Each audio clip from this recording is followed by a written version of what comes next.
Hello, Level Cast learners, and welcome to your global news update for May 18, 2026. We'll be bringing you the latest headlines from around the world. News 1 of 19. Our top story today concerns the escalating Middle East crisis, where the United Arab Emirates has attributed a recent strike near a nuclear facility to Iran or its proxies. This comes as U.S. President Trump announced a postponement of a planned attack on Iran, following a new proposal from Tehran aimed at ending the conflict. Abu Dhabi has condemned this incident as a dangerous escalation, highlighting the increasingly fragile ceasefire, while the U.S. president expressed his impatience with the current stalemate, stating that military strike plans have been put on hold due to ongoing, serious negotiations.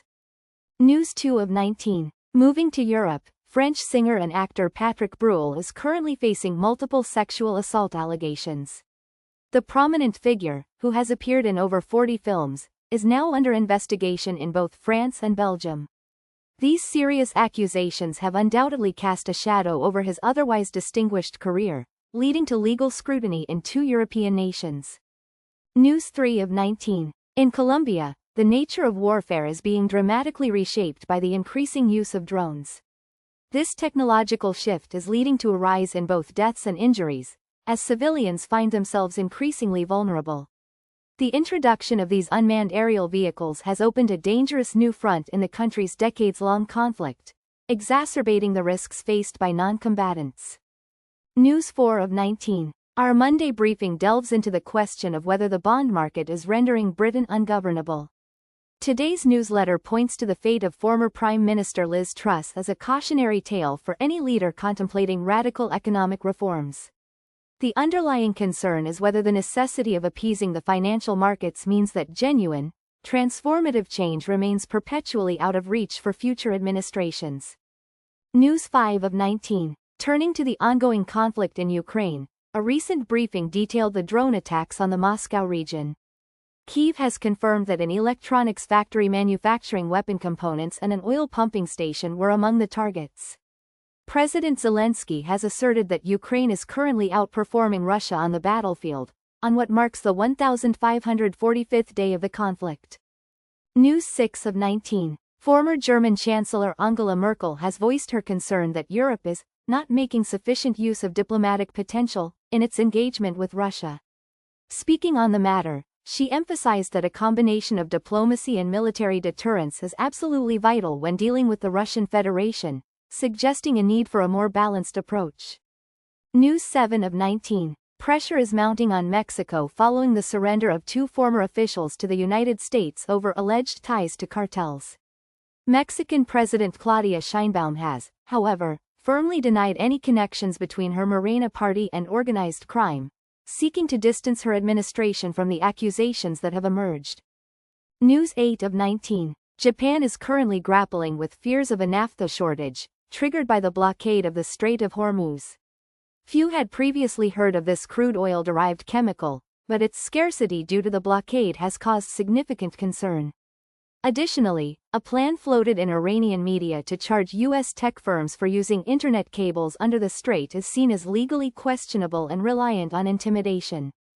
News 9 of 19. A new specialist unit has been established to target dodgy shops involved in handling criminal cash. Officials estimate that approximately £1 billion annually is laundered through various seemingly legitimate businesses, including vape stores, barber shops, mini-marts, and sweet shops, highlighting a significant problem of illicit financial activity. News 10 of 19. Eastern Democratic Republic of Congo is experiencing widespread panic following the return of Ebola. Residents of Ituri province are expressing deep concern over the potential spread of the disease and the inevitable economic fallout, a mere 6 years after the region's last outbreak, which had devastating consequences. News 11 of 19. In Spain, the Conservative People's Party has been compelled to rely on the far-right Vox Party after losing its absolute majority in Andalusia. Although the People's Party won the regional election, their inability to secure an outright majority opens the door to potentially months of complex negotiations to form a governing coalition.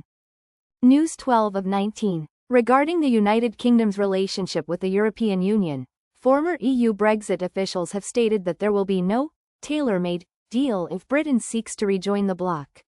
While a warm, welcoming stance is anticipated, they also warn of a hard-headed one, implying that no special concessions will be made should the UK pursue re-entry. News 13 of 19. Mexico City is currently experiencing a purple pain due to a backlash over its axolotlization efforts for the upcoming World Cup. The mayor's initiative to beautify the city with murals of the axolotl mascot and plum-colored paint jobs has drawn criticism, with many perceiving it as an unwarranted waste of valuable resources. News 14 of 19. Our weather tracker indicates that Europe is bracing for a dramatic shift from an Arctic chill to extreme heat.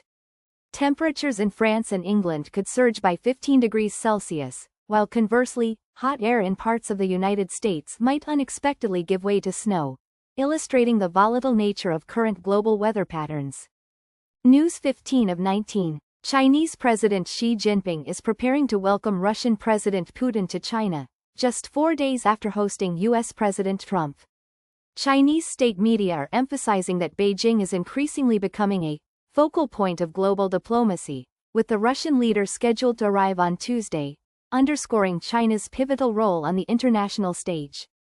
News 16 of 19. A recent court case in New York has brought to light a new menace for Western countries: disposable operatives for hire. The case highlighted how Iran is effectively utilizing technology to recruit agents, some of whom may not even be supporters of the regime, posing a significant and evolving security challenge. News 17 of 19. Greenland's health minister in Nuuk has decried a U.S. doctor's visit, stating that Greenlanders are not experimental subjects. The minister condemned the doctor's presence within a U.S. delegation as deeply problematic, indicating strong disapproval of the circumstances surrounding the visit. News 18 of 19. Pope Leo is set to issue a significant text concerning human dignity and artificial intelligence, in collaboration with an Anthropic co-founder. The Vatican has announced that the Pope's encyclical will specifically address the protection of the human person in the age of AI, signaling the Church's engagement with emerging ethical challenges. News 19 of 19. Finally, we hear about José Antonio Donaire, a man on a mission to reclaim Barcelona from overtourism, described as the end of the road. While not against tourists, Donaire is determined to restore the city to its residents, and he is commencing his efforts with Barcelona's most iconic market, highlighting the impact of excessive tourism on local life. That concludes today's Levelcast news briefing. We appreciate your attention to these important global developments. Until next time, keep learning and expanding your English proficiency.